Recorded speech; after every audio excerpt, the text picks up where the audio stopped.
Well, hello, everybody. We're back again for our third teen improv virtual show.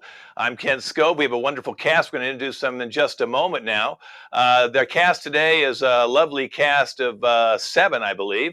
And we've got all sorts of wonderful, fun games up here today. Everything is improvised based on audience suggestion. I get suggestions from the audience previous to this show. I get them through my email, through texting, and they find out what games we're playing and then send me some games that they like to see us play, as well as suggestions for those particular games. So we picked out some great games today. Our YouTube channel, again, is LAC Comedy on YouTube. Let's introduce our cast today. We have Claire. We have Justin. We have Rhea. We have our guest, who's actually Riley, the bottom guest. And then we have Rain, who's left the building. Rain, there she is. She's come back in. There she is.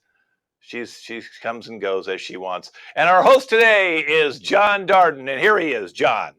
Hey, and don't worry, I didn't forget about you, Eddie. We know you're there too, Eddie. Eddie is our second guest. And we're so happy to get to perform for everybody. And our first game is called Opening Lines. Very simple. We are going to get an opening line of dialogue from the audience, and then our performers are going to start a series of scenes with that one opening line to start every single scene. But each scene is going to be different. So even though it starts with the same opening line, the scene will be totally different. So Kent, what is a suggestion of our one opening line to start this game? John, we got a great opening line that was sent in. It's called "You Told Me," and then the actors will fill in the rest. And of course, John will be cutting these scenes. "You told me" is your opening line. Okay, let's have two actors unmute themselves and start. Opening lines. You told me you were going to stop eating meat. Well, I need the meat, actually. I was raised a carnivore and I'm not changing now, Dad, dinosaur. Aren't you aware that our dinosaur species are herbivores and we don't eat meat? It's not. I'm going to want to be a T-Rex like my friends. You know, the T-Rexes are dumb idiots, and meat is not good for the heart. That's racist. Scene, good. That's a great first scene. Okay, let's see another scene that starts with the same line. You told me you were going to the store of your life. Are you talking over me, young man? Repeat your line again. I'm very sorry. Repeat your line. Which one? She was out of your life. Man, I'm sorry. I just, it's lonely. I'm so sad. I can't find any more love. So I had to go back. I'm sorry. I am all the love you will ever need, son. No more. If you continue to be this rebellious, then I'll have to get out my whip again. You know that? You're right, Dad. I'm sorry. I should have known better to accept someone else's love besides your own. Scene, good. We gotta cut it there. Otherwise, he'll start whipping him. Good. Let's do another scene with the same opening line. Same opening line. Unmute yourself. Jump in. You told me you were gonna drive. My license. You see, I went to the DMV, right? And I waited in line. Because you know how the lines are long, right? And so then I took my test, right? And I sat there. I filled out the thing. Then I got in the driver's seat. Then I drove. And then I ran into a lamppost, so I don't have my driver's license anymore. So then who's gonna drive? You. I don't have my license either. I believe in you. I guess we're walking. Yep.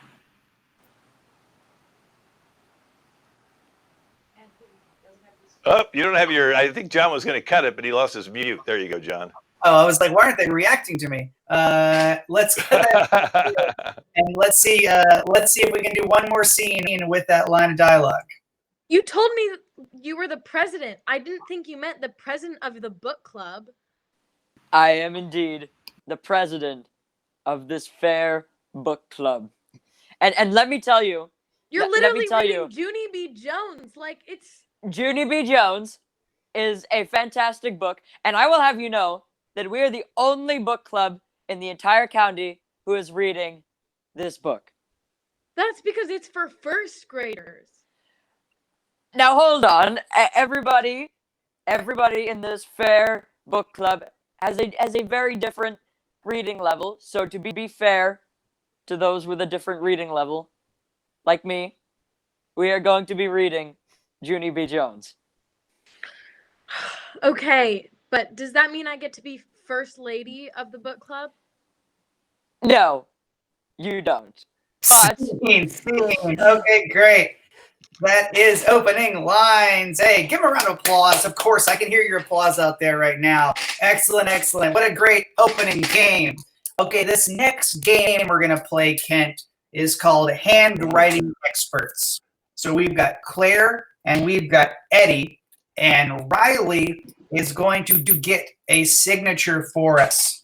Now, Riley, do you have a signature ready? Can you show us on the screen? You got it? Okay, great. And take it down for a second. It says Riley. That's excellent. And Kent, we had a suggestion, I think, of what this person's signature's profession was. I'm just going to give a little more for these performers to play with. So Riley is the signature, but what's her profession? She is a hairdresser, John. Great. I just wanted to interject 1 second before you start the piece. So I did get a call from social services about Justin whipping his child. We'll get back to you later in the show about that. Great. I hope he's not taken away by the end of the show. So the way this game works is super simple. Claire and Eddie are the greatest handwriting experts in the world. They're going to look at Riley's signature, and Riley is a hairdresser. That's all they know, but they will extrapolate from her signature so much more about her. This game is called Handwriting Experts. Let's begin. Eddie, don't forget to unmute yourself. Take it away. Now, I see. Could you move the signature a little bit closer to the camera? So, I see that this signature has lots of loops and curls, and as you can see, maybe that is why Riley got into being a hairdresser, as she was very into the curling, and she grew up with straight hair, and has always wanted curly hair, and now she gets to curl other people's hair, but not her own.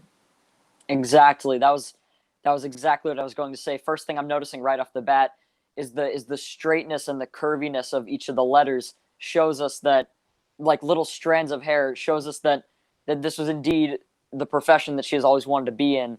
And something else I'm noticing is there's a lot of loops. So maybe that's a sign that like she likes doing like more like loopier hair, like she likes to style hair in a certain little loopy way. I can also see that with the Y, the little line continues for a bit, which maybe shows that Riley wants to continue doing this business for maybe her entire life, or maybe just a little bit. But you can also see that the L in Riley is the tallest letter, which maybe means that she has a partner of some sort, and their name is Leonard, and maybe they happen to be 7'4".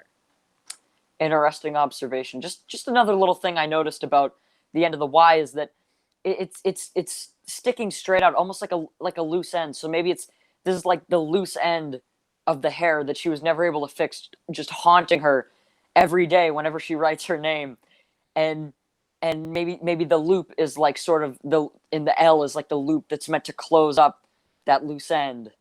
And Claire, what do you and Eddie think is her biggest secret? I think that from what I can tell about the R is that there is a little tail at the beginning, and I believe that Riley secretly was born with a tail and is hiding it in her clothing and has not told anyone, even Leonard, her partner, who is 7'4". The tail at the end of the Y would also indicate that she was born with a tail and never had it removed. Yes. We see this all the time in our profession. Okay, You know, great. That's Handwriting Experts. Give it up for Handwriting Experts. Good job, you handwriting experts, and good job, Riley. Wow. I thought I was the only person who was born with a tail and hit it in my toes, but we're here for you, John. thank you. Thank you. I'm a reptilian and I'm not afraid of it anymore. So our next game is called First Line, Last Line, and we've got Rain and Riley here. Rain and Riley, this is going to be a scene that you are going to get to choose whatever you want in the scene, except for the first line and the last line. That's what the audience gets to choose. You get to fill in everything in between those two lines. So, Rain and Riley, you are up in this game. And Kent, what is our first line? Well, I'm gonna stop you for 1 second because we've lost Rain, John. It's not even pouring outside. It's a very sunny day, and I don't know where Rain went. But maybe if she comes back, we can play that game. Otherwise, we may have to drop over to conclusions and come back up to that until we can get her on camera. Okay, that's a good idea. John. So let's pause that game. She'll reconnect, I'm sure, in a second. And while she's reconnecting, let's have Justin and Rhea turn their cameras and microphones back on, and we'll do a quick game of conclusions. So in this game, Justin is going to read in to whatever Rhea says, and he's going to jump to a conclusion about her comment. Now, Kent, I think we have suggestions from the audience for a location and a relationship. Is that right? Yes, John. They wrote into me that they wanted to be childhood friends. They haven't seen each other maybe in a half a dozen years or so since their childhood, and they're going to run into each other at the beach. Great. Childhood friends running into each other at the beach. This game is called Conclusion. Take it away. Oh my God, Chris, what are you doing here? Am I not allowed to be at this public No. space? I just mean, it's so crazy to run into you. What, it's crazy to run into me, but not anyone else? It's just because we haven't seen each other in a very long time, so I just mean... Why haven't we seen each other in a very long time, huh, Rhea? Well, I mean, you know, we went to high school, college. We haven't really had a chance. Oh, are you saying that I was so stupid that I couldn't get into Dartmouth? I had to go to Pierce?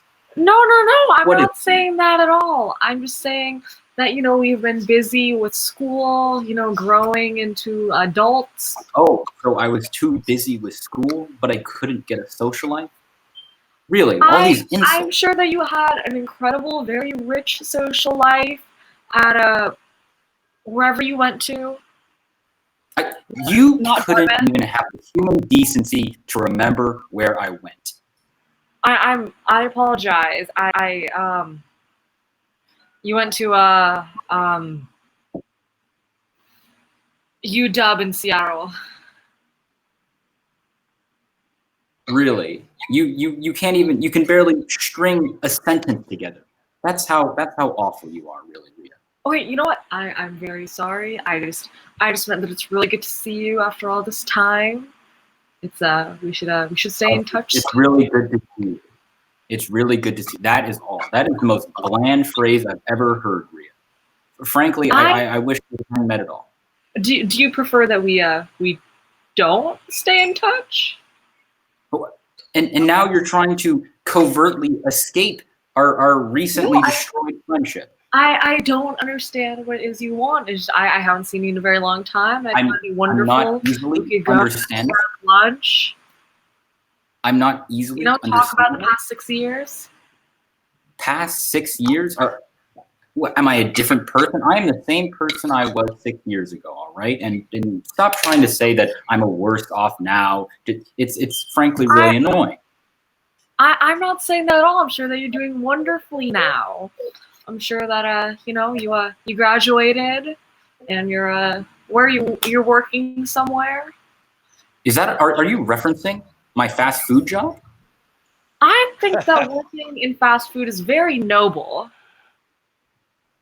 Yeah, I get it. Nice joke, Rhea. Noble, Burger King. It's a fine. I'm just trying to make ends meet, okay?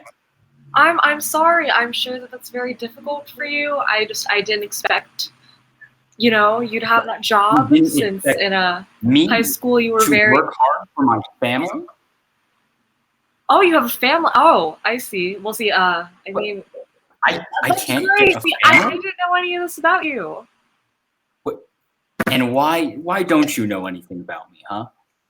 Well, Steve, listen. We haven't seen each other in a very long time. It's been 6 years, okay? I'm a different person, okay? I went to college. I got my master's, okay? I'm living in a completely different city. I'm just home visiting my family. And now you are boasting.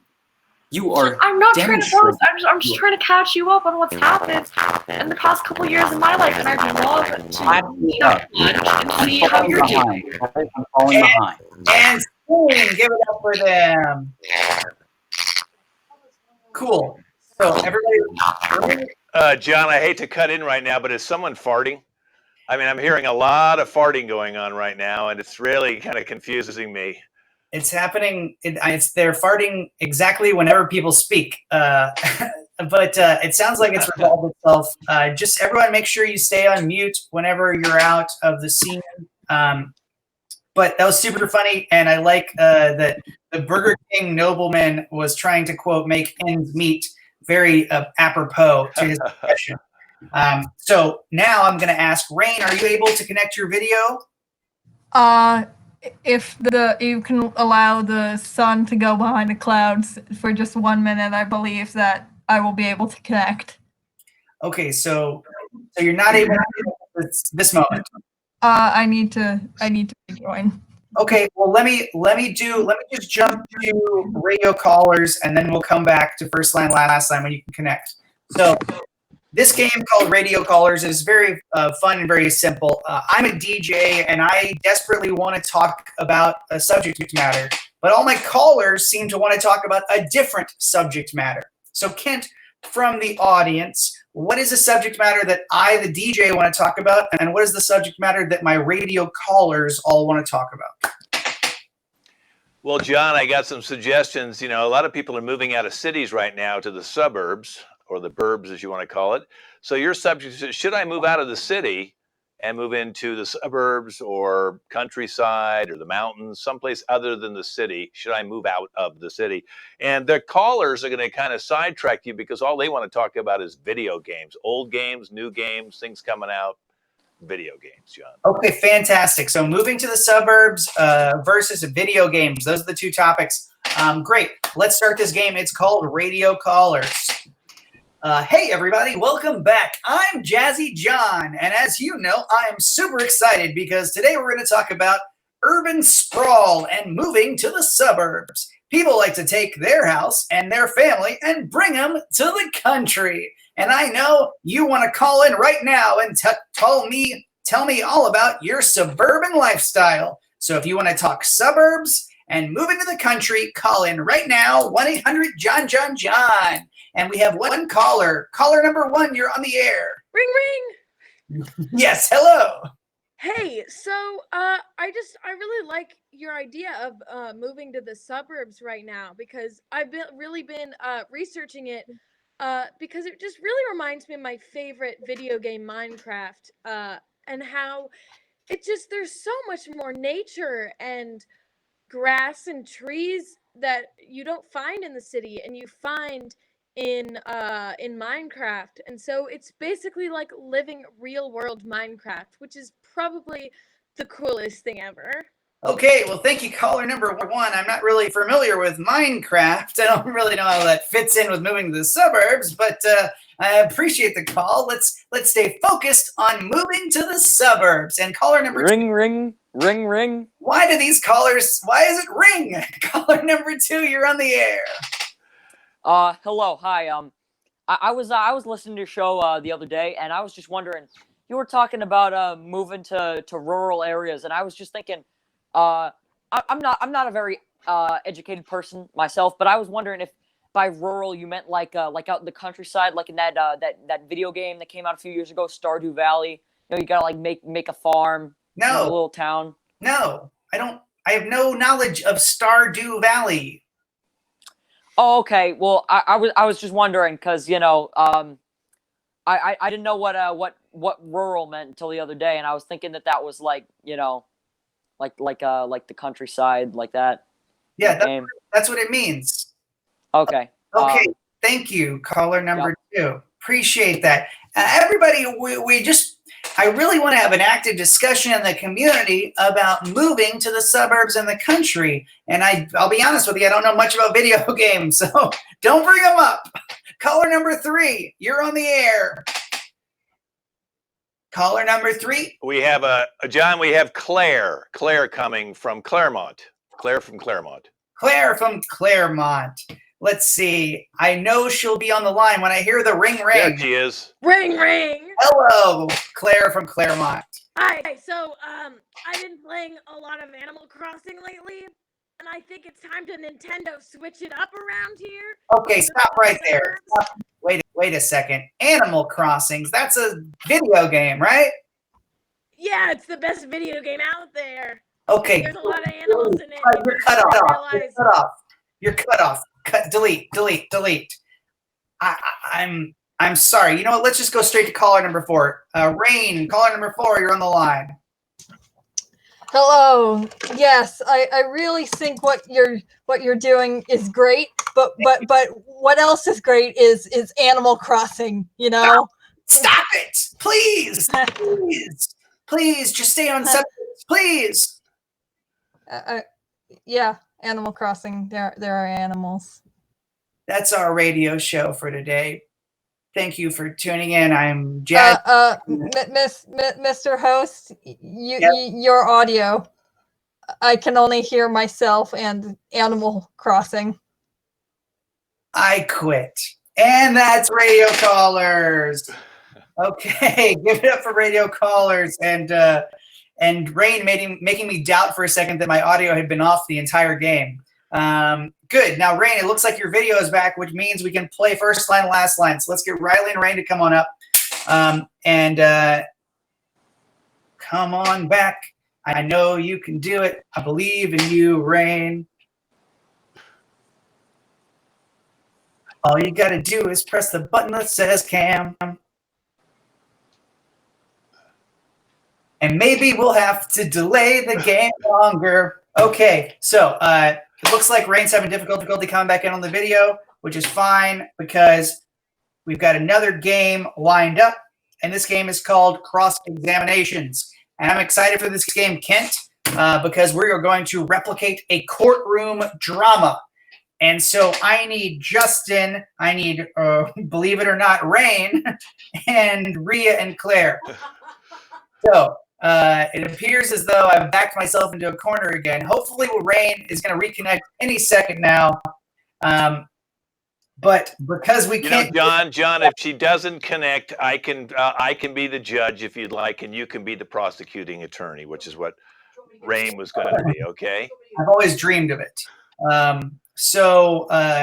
Sure, we'll start setting up this game, and if she can't reconnect, then I will jump in that role. Thank you, Kent. Sure. So let's introduce the players. We have, and please show yourself as you're mentioned. We have Justin, who will be the defense attorney. Hey, and we've got Rhea, who will be the defendant. Hey, Rhea. Now, I may be the prosecutor, and I have a prosecution witness, and that prosecution witness is Claire. Hey, Claire. Okay, fantastic. Now, Kent, what silly crime was potentially occurred? Well, John, I hate to tell you this, but Rhea is being accused of killing a spider. And that's what the trial is going to be about. Did she or did she not kill a spider? Okay. Did Rhea kill a spider? That is our suggestion. Now we will begin this courtroom drama now. Now, I'd like, John, you are the prosecuting attorney. Can you call your first witness to the stand, please? Yes, sir, Your Honor. The prosecution would like to call Cowboy Claire to the stand. Yes, hello. Cowboy Claire. Hello. Let me swear you in, Cowboy Claire. Hold on. Raise your right hand. Do you promise to tell the truth, the whole truth, and nothing but the truth, so help you God? Yes, sir. John, you may cross-examine. Okay, thank you so much, Your Honor. Cowboy Claire, that's not your legal name, correct? That is correct. My legal name is Clarence Toast Bartholomew. That's right, Mrs. Bartholomew. And Mrs. Bartholomew, have you seen the defendant, Rhea, before? No, not until that day. I was walking down the street to go buy some hay for my horses, and up the water spout, I saw a spider go. Down came the rain, and the spider was washed out of the spout and onto the ground. Okay, Claire, let's just stick to the facts here. Let's just Knock, knock, knock, knock. Yes, please. I have a second counsel here who would like to. I will be here to examine the case and assist my current prosecutor. Absolutely. So, of course, we're trying to prove that Rhea killed a spider, and we have Cowboy Claire Bartholomew here who saw Rhea in the vicinity of the spider near a water spout. Please continue. Yes. Yes, so I saw Rhea walking toward the water spout, right where the spider had been washed out, and she had, I believe, stepped on that spider after it had been washed out of the spout. Yeah, yes, and you do realize that if this is all true, then this is first-degree murder of this innocent spider. Yes, the spider was That's innocent. a question to ask. What exactly time of day was it during this spider's death? Now, this was at about 11:20 or 30 something. I don't completely remember, but I know it was around 11 o'clock. Yes, that's all questions, miss. Yes. Okay. Okay, then we'll go now to the defense attorney. You may cross-examine Cowboy Claire. Thank you, Your Honor. Now, Cowboy Claire, when you witnessed the supposed horrific event of Rhea stepping on said spider, you were able to identify the spider as a black widow. Is that correct? Yes, I believe it had a red spot on the back and the rest was black. Very interesting. This is an exact depiction of the infamous black widow that lays its eggs at 3:30, approximately 3:30 p.m. every day. Not at the 11:20:30 that you purported that you saw Rhea step on the spider when it indeed came out of the water spout. Is that correct? I guess so. You guess so. Very interesting. Objection, Your Honor. He's leading the witness. He's leading the witness. Objection overruled. Thank you, Your Honor. I'll Now, get him next time. if you so did saw Rhea step on the spider at so late of a time during midnight, near midnight, say we will, then if the spider was indeed a black widow, then how did you see Rhea step on it in the middle of the night if it was a black spider? Well, I knew that the water had washed the spider out of the spout and that she had stepped in the exact location that the spider would have landed outside of the spout. Very interesting. Very interesting indeed. Now, when you saw Rhea step on the spider and we examined Rhea's shoes, did you not see a giant glob of green goo on the bottom of her heel? I did not. I did not see a giant glob of green goo. There maybe was a little bit. What was the color then? The color was probably like brown or black. Very interesting. Seeing as the insides of the Black Widow coalesce into a red/orange substance, not the color that you described at the scene. Your Honor, I have no further questions. Thank you very much. I'm colorblind. You may now call the defendant to the stand who thinks she's not guilty. Correct. Swear you in, please. You promise to say the truth, the whole truth, and nothing but the truth, so help you God. Raise your hand. Sure. Sure is good enough. That's fine. The defense attorney may cross-examine, please. Now, Rhea, on that dead of night, when you supposedly stepped on said bug, did you notice anything? Did you feel anything when you stepped on it? I'm sorry, Your Honor. I cannot hear my my attorney at the moment. Will you please repeat that? Yes. When you stepped on said bug, did you notice anything? Did you feel a sensation under your foot? I felt no sensation under my boot other than the ground. I see. And when you looked at your heel after the supposed stepping, what did you see on the bottom of your heel? I saw the soles of my boots on the bottom of my heel. Very, very interesting. And your friends and family describe you as a ladybug hater.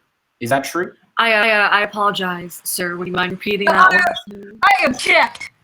This is impertinent to the case and plain out rude, and not the attorney's place to ask. A ladybug hater is personal. Excuse me. Objection overruled. Impertinent is too big of a word for this case. Please continue.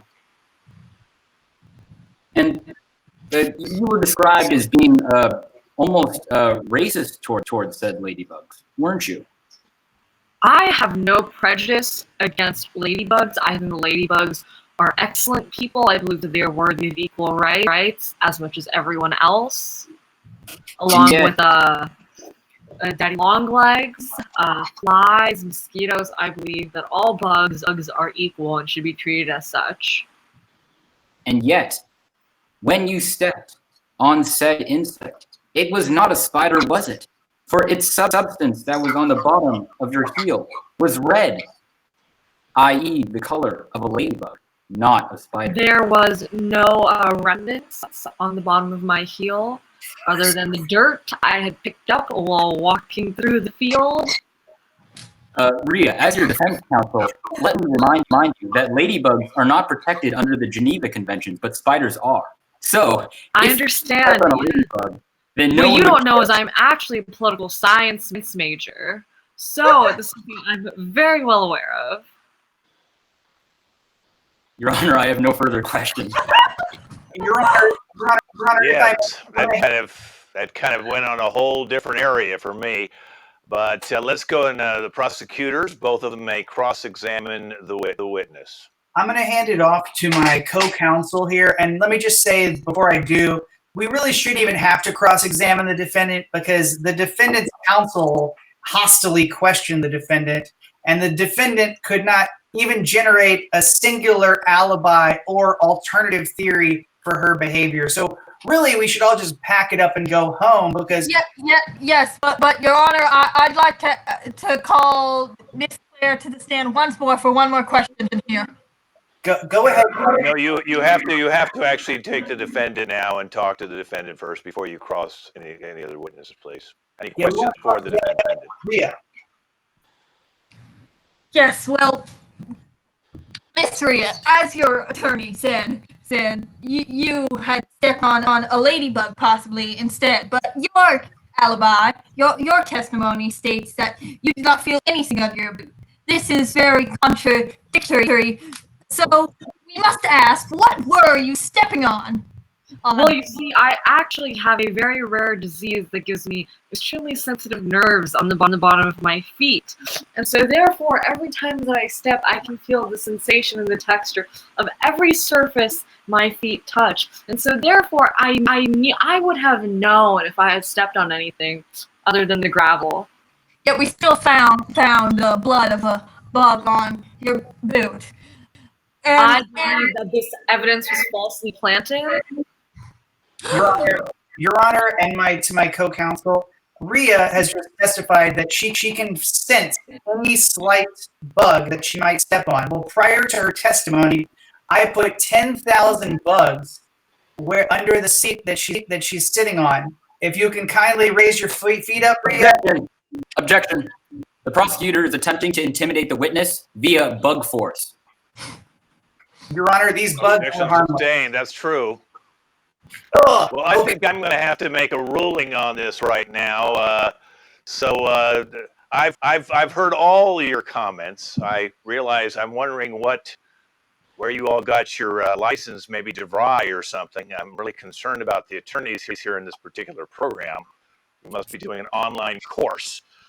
But let's go back now, first of all, and look at the evidence. Cowboy Claire didn't even know what time this happened.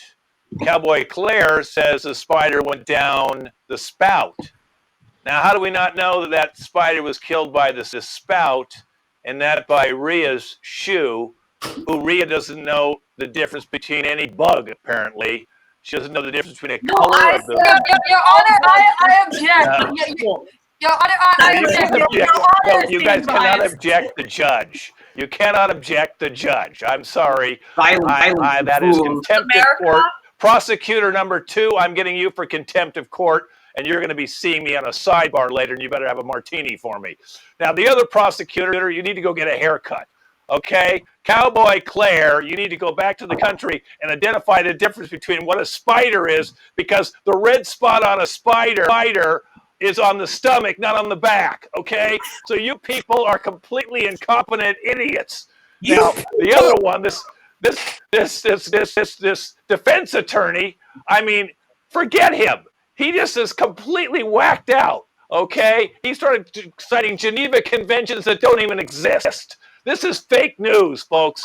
I'm going to make Rhea is definitely not guilty, but because she was a smart aleck up there, I'm going to put her back in preschool, and she's going to have to go back through the entire educational system to learn the difference between what bugs are. Case is closed. Your Honor. I'm aware. I know what I'm doing, Your Honor. I do not need to go back to preschool. I have graduated. I have a certificate in my pocket, Your Honor. Okay, good. So that certificate is now covered by the bugs from your prosecuting attorney. Back to you, John Barton, and back to the show.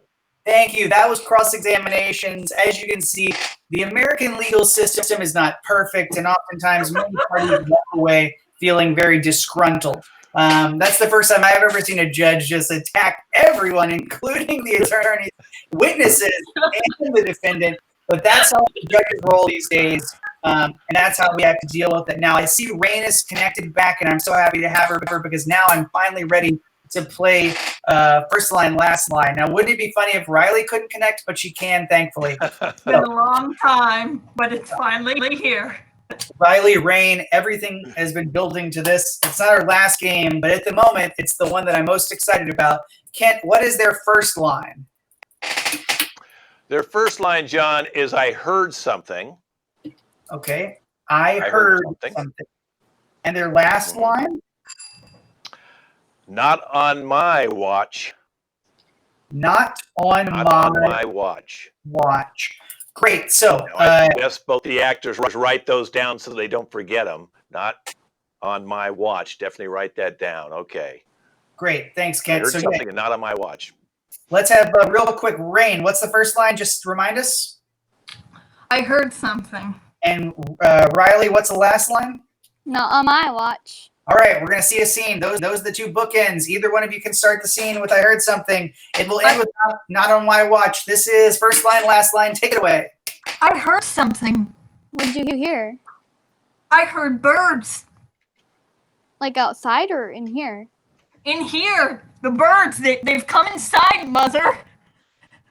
I don't see them. As a rabbit, just like you, birds very much worry me. Of course. So I would prefer if the birds left. Yeah, me too. What do you recommend we do? Should we remove them? Let's remove them. Yes. Yes. Birds! You shall not be in here. Not on my watch. Oh, that's it, John. That was it. Where'd John go? He's left now. I'm back. I'm back. We've lost. I'm back on There my he watch. is. Okay. That was I'm a back quick one, on my not on my watch. Okay.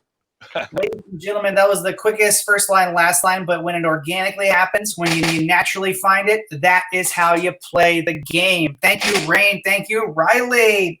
Now, I want to play a little video dating game now because everybody's trying to online date, but you know what? The original online dating was video dating, and now we're doing so much video conferencing, I think we need to bring it back. So we have an eligible bachelor here, and his name is Edward. Edward, are you here, Edward? Hey, Edward. Now unmute yourself, Edward. And I could have sworn I did. hey, man. Now you're wearing a Boston hat. Are you looking for love? Yeah. Not much of that in Boston, but you know, that's why I came on your show. Okay, Eddie. Well, you seem like you're a pretty cool guy. We have 3 bachelorettes who are ready to video conference and video date you. So the first bachelorette we're going to meet is, well, let's see. We'll have the first bachelorette just come up and show their screen. Single and ready? Are you ready? Hey, single and ready. Hey, unmute yourself, single and ready. We want to hear you. Hey. Now, single and ready. You want to say something quickly to Eddie, and then he's going to ask you questions. What would you like to just say off the bat to a bachelor? Sup? Hello. Well, you can really feel the chemistry. Eddie, what's your question for single and ready to mingle? My question for that person is, what would your dream job be? Like if you could do anything, what would you do? I'd like to be a DJ. Interesting. Wow, sizzling conversation. You know, sometimes, someday in the future, you may tell this story to your kids about how you met, and you asked her, "What do you want to do?" And she said, "DJ." Oh, we'll see about that. Well, I guess we all will see. Thanks, single, ready to mingle. Stay tight because we'll come back to you for another question. And we have 2 other bachelorettes. Let's see. Candace Irving, is that a bachelorette we have? Yeah, I'm Candace. Hey, Hi. Candace, maybe you could just say a quick sentence just about yourself. Hi, I'm Candace. I live with my mom in Chicago, and I'm just looking for someone who wants to love me more than I love myself. Okay. Okay. Any initial response to that, Eddie? Well, it's certainly it's something, you know. It's a little just a little tidbit. I think it's interesting to say the least. You have a way with words, Eddie. I do. A way with words. Now, what's your question for Candace Irving? She wants somebody to love her more than she loves herself. Okay, Candace. My question is, if you could get one wish from like a genie or something, what would you wish for? I think I would wish for everyone to get a morning smoothie. Everyone deserves to have that good morning smoothie smell when they wake up in their big fluffy bed. I have a question for you, John. Do you think I'm daring enough to ask what a morning smoothie is? Yeah, Eddie, it's not a code. It just means ice and fruit, and maybe some protein powder. It's a liquid. It's a chunky liquid people drink. Does that make sense? Yeah, a really chunky liquid. Okay. It makes enough sense, John. Okay, Candace Irving, we're going to have to ask you to black yourself out for a second. And Eddie, we're going to go to our third bachelorette. Our third bachelorette, go ahead and show yourself and tell us your name and something about you. Hello, my name is Sonia, and I live in Britain. Great. Sonia lives in Britain. It's obvious, Sonia, from your accent, but it's nice to hear you just say it out loud. Eddie, did you have a question for British Sonia? I'd just like to say that I hope this goes well because you know us Bostonians, we don't have a good history with the British. We haven't for a long time. So And that's your version of flirting. I kind of thought when I got on here that like you were gonna do all the work. I didn't think that. I would do all the work. I mean, you're the host of the show. I just thought that like whatever. If you could travel to any place in the world, what would it be? I would go to Vancouver, Canada. Vancouver. And why? Why would you go to Vancouver? To get a change of scenery from Britain. It gets a little boring here. Eddie, I see. You ever been to Vancouver? I've never been out of the country, John. I don't know who you think I am. Well, I think you're Edward, the Bostonian looking for love, who wrote in to our show and said, "Please, please pick me because I'm so desperate. I can't find anyone in real life, so I need you to set me up on video dating." That's your words based off of the letter you sent. So that's what I'm thinking. Okay, so you know who I am. Okay. Let's have all the bachelorettes show themselves. And Kent, what's the question that we're going to ask them in the second round from the audience? John, it's a great question. It came in why the show was on. Someone texts me, why should they choose you? What makes you different? Why should Eddie choose one of you, ladies? Yeah. All right, we're going to mix up the order. Let's try Candace Irving first. Okay. Thank you. I think that you should choose me because I'm simply the best. I mean, I've always been told I was super down to earth, and I'm just trying to move out of my parents' big ginormous home in Chicago into, a small cottage in the suburbs. Okay. Yeah. Yep.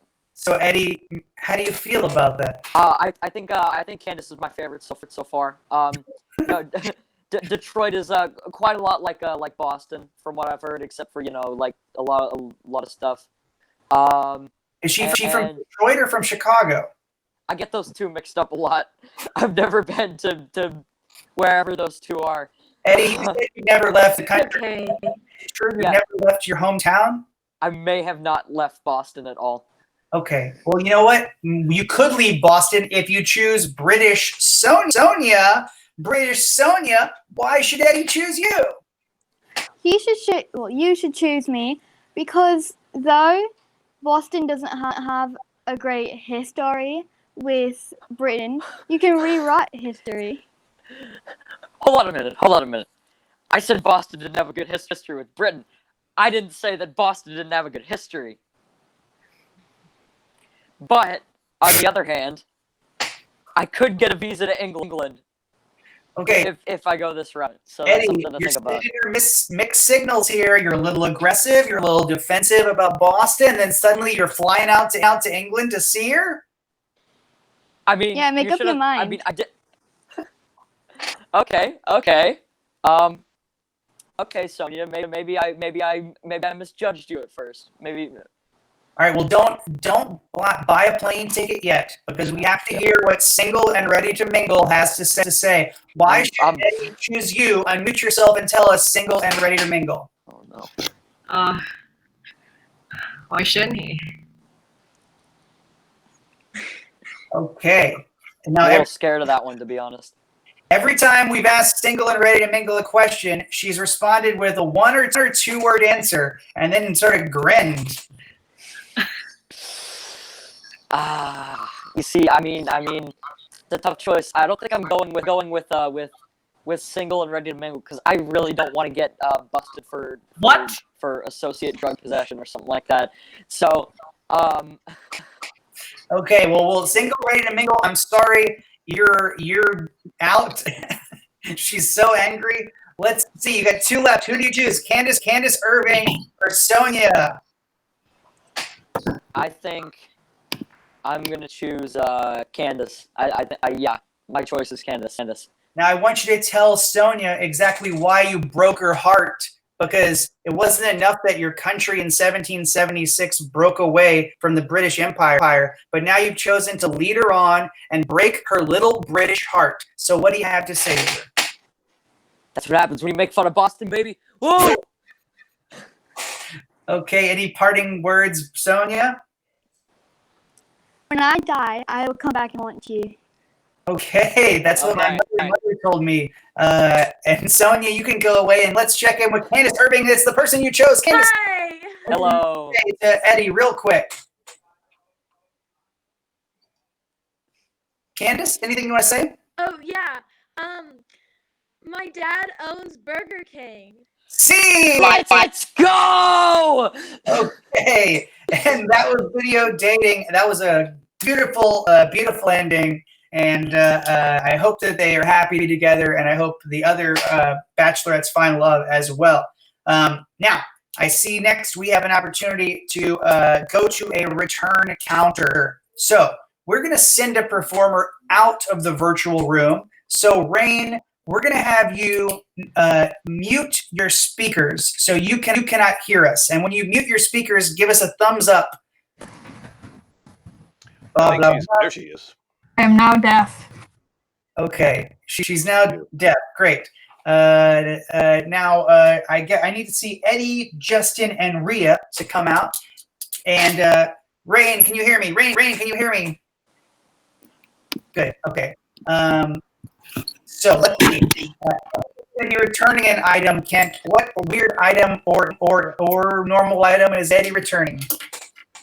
Eddie will be returning a bathing suit. A bathing suit. Yeah, you don't wear those often in Boston, do you, punk? Anyway. And what is Justin returning? Justin is returning a backpack. A backpack. I did not want to give him a whip. I had to do something easy for him, a little backpack. Yeah, no weapons. And finally, Rhea is returning a body part. What body part? She's going to be returning an elbow. An elbow. Okay, an elbow. Thankfully, not a smoothie, which is not a body part. It's a drink. So let's review very quickly. Eddie, what are you returning? I'm returning a bathing suit. Okay, don't be so sad. It's okay. I all my life have been looking for the right bathing suit, and it just they're always the wrong size, or they've got holes in them or something. All right, Eddie, save it. That sounds too real. Sounds very legitimate. Justin, what are you returning? Backpack. Thank you, sir. Rhea, what are you returning? An elbow. Okay, we're not going to say those words now. We're just going to get Rain to guess them. Kent's going to tell Rain if she is close by saying or no when she guesses. And I'm going to tell Rain right now, come back in. Okay, Rain, come on back in. Hi. Hey, so All right, everyone. then take it away with return counter, Rain. Bring me your items. As you all know, I take anything back. Absolutely anything. Yes, may we have our first returner? Hi. I got this thing the other day, and it just wasn't working. It had like a bunch of holes in it. Oh, of course, you're me holy cheese. It wasn't very aerodynamic. It was kind of like holding me back when I was trying to go faster. Oh, yes, you were returning the early car, the Model T, that was completely unreliant in every way and a terrible car. Not quite. It's not like fitting properly. It's like kind of loose. I see. You're returning me knight's armor. I guess you could call it that, but I mean, what I'm really saying is, it's hard to like it's supposed to be like waterproof, but it keeps like getting soaked through for some reason. I don't really get it. You are returning a faulty bathing suit. Yes. I wasn't expecting that it was actually that. All right. I will take that. Yes. Happily. Our next Turner, please. Hi. Yeah, I need to return this as well. It's broken. You know, it also doesn't fit properly, really. You're returning your broken heart of your past relationship that does now No, not it's like fit in your chest. I mean, just like the straps just really hurt sometimes, and I just can't do it, man. You're returning suspenders. No, it's just like after a full day of using it, you know, I just want like I can't like my posture is screwed up. I can't walk properly now. You're returning that weird leg brace that's in the Forrest Gump movie. No, and also even worse. The secret compartment inside that I use to hide my secret stash, it breaks apart sometimes. I have some ideas, but I know it's definitely not that. So more clues. And it could be a bit bigger because I have so much stuff to put inside of it, but just like it's too small and it's killing my back. I see you're turning a back support. But you're close. You're Back returning something. crutches. Hey, I mean, hey, Justin, Back something. Back Yeah. something. back something. And Justin, did you see that girl in our class created a new version of volleyball, and they're calling it Jan Sport? yeah, Jan's port. Jansport. Jansport. Yeah, Hey. that sounds. Yeah, Oh, okay. back support. Yes. What's that? You know, sometimes people bring guns in these.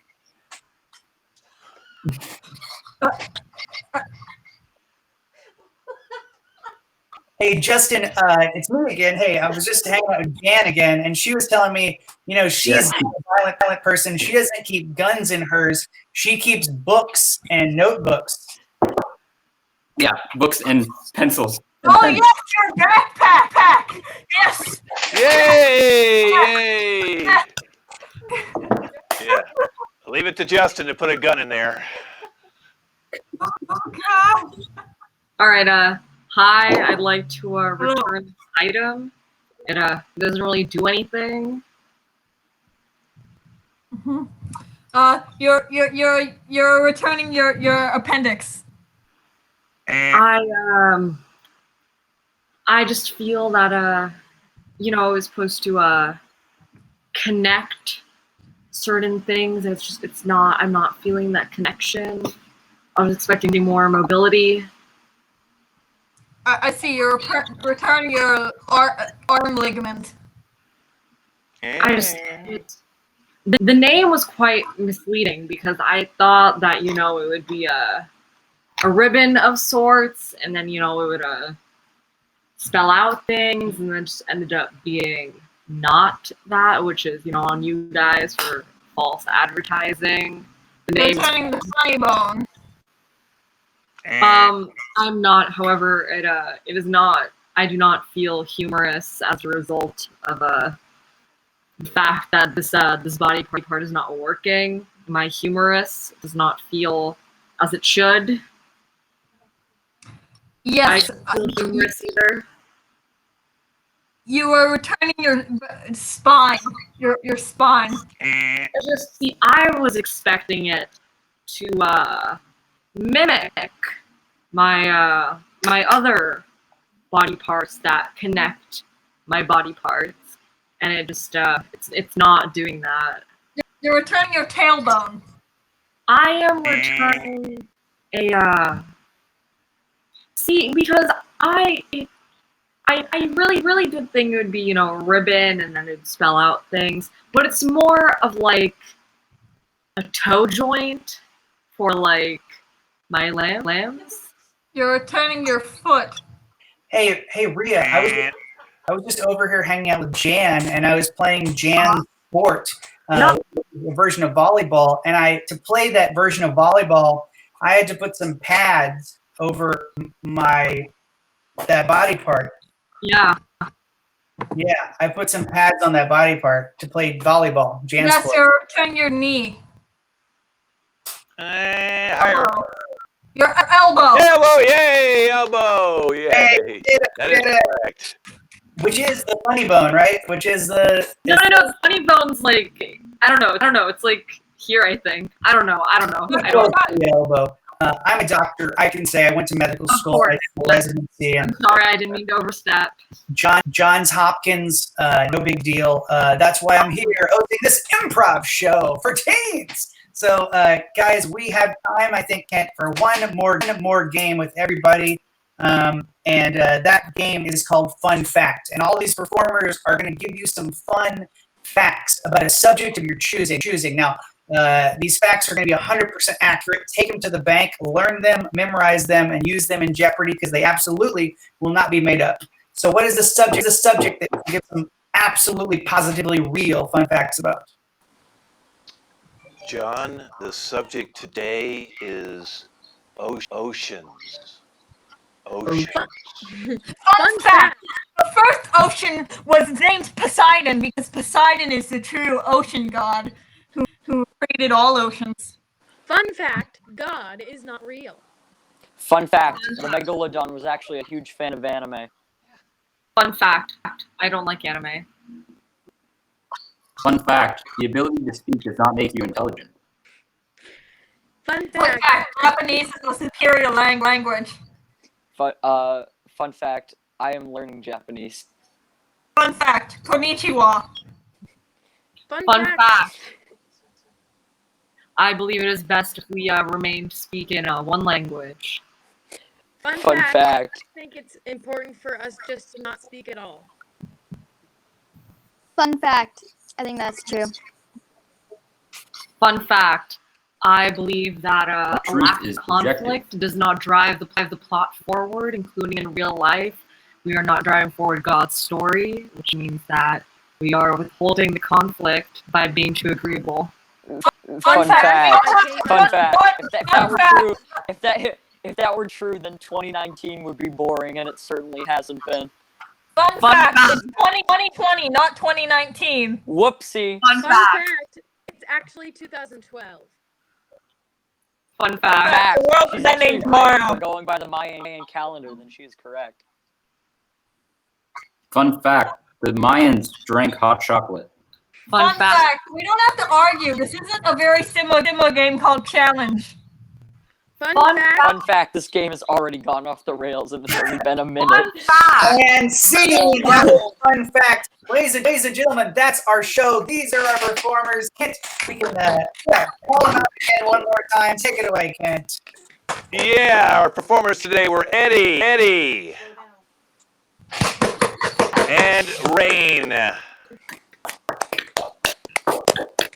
Rhea, Justin, Riley, I guess, Riley, there she is, Claire. Of course, I'm Kent, and our host, John. Thank you so John! much. John, yeah! John! And thank you for the audience suggestion. Well, John, fun fact, this show is over. You can watch it on